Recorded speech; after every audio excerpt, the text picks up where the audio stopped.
جو میں سنا کھایا نہیں ہے کیونکہ اس غریب ناچیز نے, تو میں صرف اندازے لگا سکتی ہوں کہ بخارا سے بخاری, میں بنوں گا وزیر اعظم, آپ کو بلاؤں گا آلو بخارے, تو چلیں افتتاحی تقریب میں یہی مینیو ریپیٹ کرواؤں گا میں. بس صحیح ہے. تو ان سمیت مختلف انواع و اقسام کے کھانے موجود تھے. اس کے علاوہ 3 قسم کے سیلڈز موجود تھے. 3 قسم کے سیلڈ کون سے بھائی؟ رشین سیلڈ ہوگا.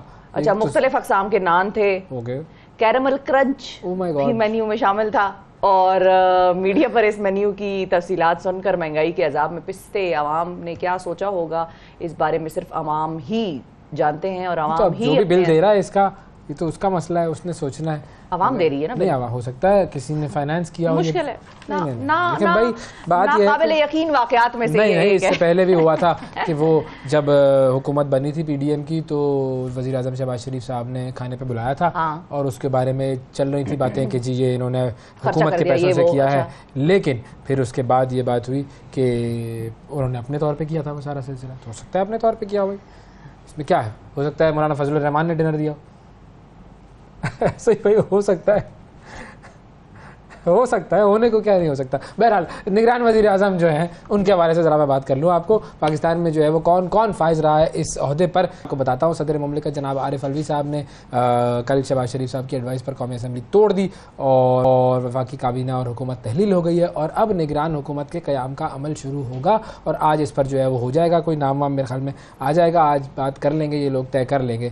اچھا, 3 دن قبل قومی اسمبلی تحریر کرنے کی سمری دستخط کر کے صدر کو منظوری کے لیے بھیجی تھی, اور ایوان صدر کے مطابق آخری موڑ تک رکھی ہوئی کیوں تھی, کر کے دے دیتے ہیں. صحیح, انہوں نے بھی کہا ہوگا چلو اب میں بیٹھا ہوا ہوں تو کیا کروں, چلو 11 تار ہے صدر صاحب بھی, کچھ 11 تار ہو گئے. وہ کام بھی ہوں گے نا صدر صاحب کو, ویسے ہی وہ بہت سارے کاموں میں مصروف رہتے ہیں بڑے. انہوں نے بریسٹ کینسر کیمپین چل رہی ہوتی ہے ان کی, وہ مختلف جو محتسب ہیں ان کو وہ لیڈ کر رہے ہوتے ہیں, تو صدر مملکت صاحب کے پاس وقت نہیں ہوگا, ان کو توڑنی ہے نا, توڑ دیں گے کیا, توڑ دوں گا بس جب ٹائم آئے گا. اچھا, اب ایوان صدر کے مطابق صدر مملکت نے وزیر اعظم کی ایڈوائس پر قومی اسمبلی توڑی. اسمبلی آئین کے آرٹیکل 58(1) کے تحت تحلیل کی, اور جو سمری تھی اس میں لاہور میں دستخط کیے گئے. اچھا, اب اتحادی حکومت جو وفاقی حکومت ہے وہ ختم ہوئی ہے, وفاقی کابینہ بھی تحلیل ہو گئی, اور وزیر اعظم شہباز شریف صاحب جو ہیں وہ نگران وزیر اعظم کی تقرری تک اپنا کام جاری رکھیں گے, بالکل محدود اختیارات کے ساتھ, جو کہ اکثر ہم دیکھتے ہیں کہ محدود ہی رہتے ہیں اس ملک میں, اور ہمیشہ سے خیر شہباز شریف صاحب کے تو محدود ہی تھے اختیارات, کوئی بہت زیادہ ان کے پاس کرنے کو تھا کچھ نہیں.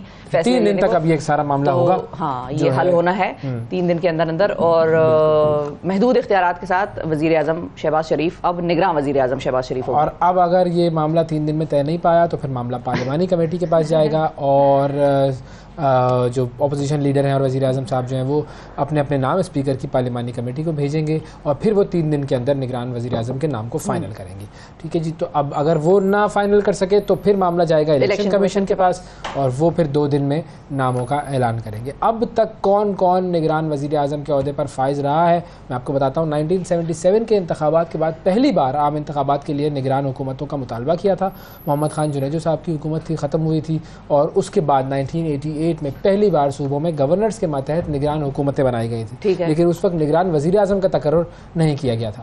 1990 سے لے کر اب تک 7 نگران حکومتیں تشکیل پائی ہیں پاکستان میں, اور ایسے نگران وزیر اعظم بھی پاکستان آئے جن کا شناختی کارڈ انہیں ایئرپورٹ پر دیا گیا تھا کہ سر یہ لیجیے, پلیز ٹیک دس شناختی card, this is for you and please become our وزیر اعظم, اور ہمارے سر پر آ کر بیٹھیے. ہاں بالکل بالکل, آپ پریولیجڈ ہیں, باقی تو ادھر اس قابل کوئی نہیں ہے, سب جو ہے وہ لو ڈگری, وہ کیا لو کاسٹ رہنے والے ہیں بیچارے لوگ. اچھا, 1990 میں غلام مصطفیٰ جتوئی صاحب یہ پاکستان کی تاریخ کے پہلے نگران وزیر اعظم مقرر ہوئے تھے, اور 6 اگست 1990 کو صدر غلام اسحاق خان کی جانب سے جب بے نظیر بھٹو کی حکومت برطرف ہوئی تھی, اس کے بعد 3 مہینے کے لیے یہ نگران وزیر اعظم مقرر کیے گئے تھے, اور 6 اگست 1990 سے لے کر 6 نومبر 1990 تک یہ رہے تھے وزیر اعظم, اور نومبر 1990 میں عام انتخابات کرائے تھے انہوں نے, اور پھر وہ اپنے ہی حلقے میں ہار بھی گئے تھے. جی اسی انتخابات میں ہوتا ہے, اور کیا ہنسی آ جاتی ہے کبھی کبھی, لیکن ہوتا ہے یہ پارٹ آف. اگلا نام ملک شیر مزاری صاحب. آئینی طور پر نگران وزیر اعظم کی مدت 3 مہینے یا 90 دن ہوتی ہے, لیکن بلخ شیر مزاری ایسے واحد نگران وزیر اعظم تھے جنہوں نے صرف 39 ڈیز 39 دن تک بطور نگران وزیر اعظم اپنے فرائض انجام دیے تھے, کیونکہ سپریم کورٹ کے فیصلے کے نتیجے میں اس وقت کے وزیر اعظم جناب نواز شریف صاحب کی حکومت بحال ہونے کے بعد نگران حکومت ختم ہو گئی تھی. تو یہ ایک معاملہ تھا 39 ڈیز کے. بڑے وہ ثابت ہوئے, وہ جس کو کہتے ہیں نا لکی ثابت ہوئے نواز شریف صاحب کے لیے, جس کو کہتے ہیں